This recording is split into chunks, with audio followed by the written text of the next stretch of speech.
Sorry for the tilty, scruffy, slipshoddiness of all this. I haven't actually edited any of my either videos yet. I keep thinking I should add something to them, make them look better, a little sparkle, a little flash. But the fact of the matter is, I need to review these books before they leave my brain, and I'm on a timetable. I have to read all these books within the time frame if I'm gonna get paid, so that's rather more important than finishing the video editing before I move on to another book.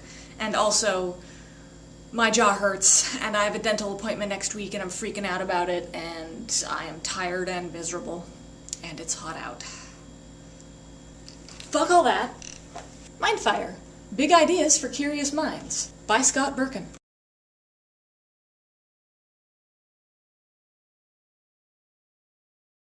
My brain is not on fire, despite the best efforts of my failing crown and the weather and politics.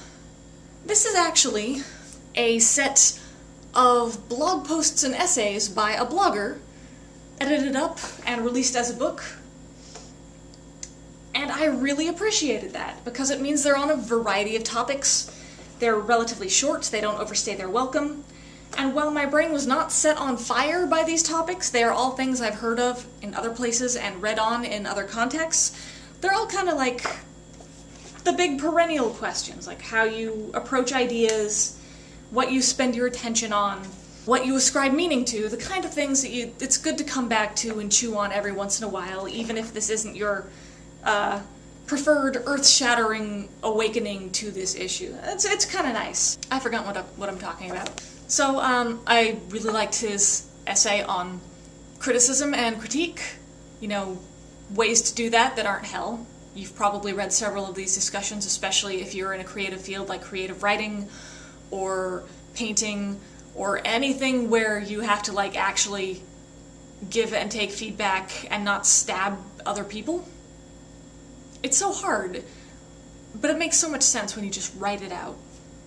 I don't agree with his definition of artist, but as a philosophy major who took a class on philosophy of art and who was a hobbyist artist, of course I have a complicated definition of what an artist is. Basically, this was short, breezy, good to read, topics that are fun to chew on without feeling written in a way that doesn't feel judgmental or syrupy or heavy-handed, just, you know, nice and clear through. And I can make the same argument about this that I did about the last book, that I didn't feel like it really dug in hard to any of these topics, but at the same time, if it had, this would have been a much more challenging and polarizing read, and I wouldn't have enjoyed it as much.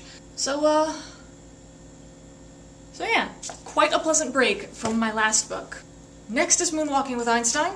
We'll see if it helps me remember anything. I remind you, I do not do any exercises I find in these business books because I am not that dedicated, so probably it won't do anything for my memory. And I owe you a recommendation of some kind.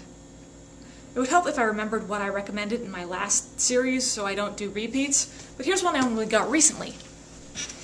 So I know I recommended Yokai Attack and Yurei Attack by Hiroko Yoda and Matt Alt. They are collections of monster folklore and ghost folklore from Japan. They also have Ninja Attack, which is ninja folklore and historical ninja information for Japan. It's a fascinating read. Like, if you're like me and went through a huge anime phase and know a little bit about Japanese history but not much, and are not actually sure what is real and what is fictionalized history from the TV shows you read, this is pretty fascinating. A whole lot of anime characters and motifs that I recognize are in this book as like source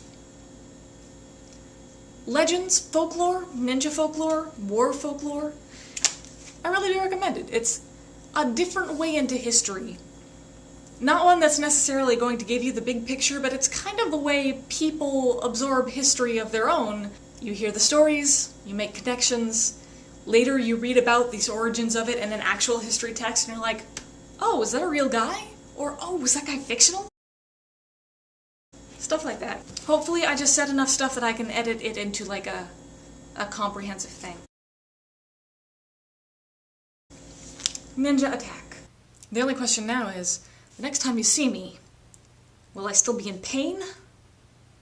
Will I have a temporary crown? Or will I have the real deal? It's all gonna come down to how long it takes me to read. Oh god, no, the end of this project is like the 16th, so if you see me with my crown... Alright, so... the actual reading deadline for the project is the 16th. You probably won't see these videos until after that. But my actual reading deadline is the 16th, and on the 15th, I should be getting my new crown.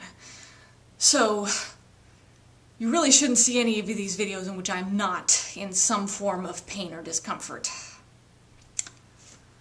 This is gonna be a fun summer. Just remember that if you're watching this, I'm probably already in a better place, tooth-wise. Until next time.